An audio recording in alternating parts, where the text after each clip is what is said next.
পানিহাটিতে এবার উঠল বোমাবাজির অভিযোগ। পানিহাটি বিধানসভার প্রাক্তন বিধায়ক নির্মল ঘোষের বাড়ি লক্ষ্য করে রবিবার গভীর রাতে পরপর বোমাবাজির ঘটনা ঘটেছে। জানা গিয়েছে দুষ্কৃতীরা মুখ বেঁধে বাইকে করে এসে প্রাক্তন বিধায়কের বাড়ি লক্ষ্য করে পরপর 4টি বোমা ছোড়ে।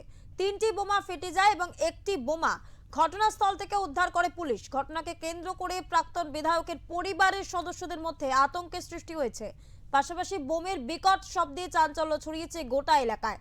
খবর পেয়ে ঘটনাস্থলে আসে খড়দহ থানার পুলিশ এবং এলাকার সিসিটিভি ফুটেজ খতিয়ে দেখে দুষ্কৃতীদের খোঁজে তল্লাশি চালাচ্ছে পুলিশ আধিকারিকরা।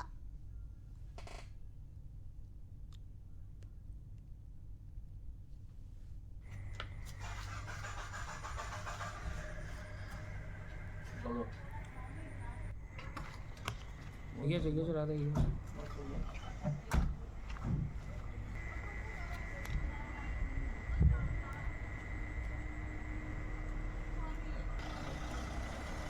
কি হয়েছিল, আমরা তো সবাই বাড়ির ভেতরে ছিলাম, হঠাৎ করেই 3টে বম চার্জিং হয়েছে বাড়ির সামনেই। তো আমরা তো বুঝতে পারলাম না যে কি হলো, তারপরে বাইরে বেরিয়ে দেখি পুরোটা ধোঁয়া হয়ে গেছে। আমরা লোকাল থানা খড়দহ থানায় ফোন করেছি এবং ওনারা সবাই এসছেন, বড়বাবু নিজে এসেছিলেন, ওনারা নিজে দেখেছেন কোথায় কি হয়েছে না হয়েছে। আমাদের কাছ থেকে আপনি বাকিটা জেনে নিতে বলছি যে পারেন। মানে কজন এসেছিলেন সেটা জানতে পারবেন কিছু? কতজন এসেছিলেন? আপনাদের সিসিটিভি ফুটেজে আমাদের সিসিটিভি ফুটেজে আমরা কিছু পাইনি, কারণ সিসিটিভি ফুটেজের বাইরে ছিল। আচ্ছা।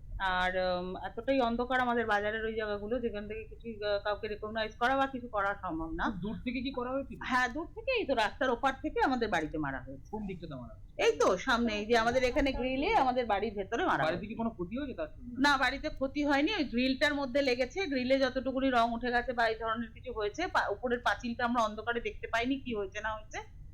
আর বাড়ির ভেতরে যেটুকু বেঁচে, আমার বাড়িতে তো এখানে কিছু নেই ক্ষয়ক্ষতি হওয়ার মতো।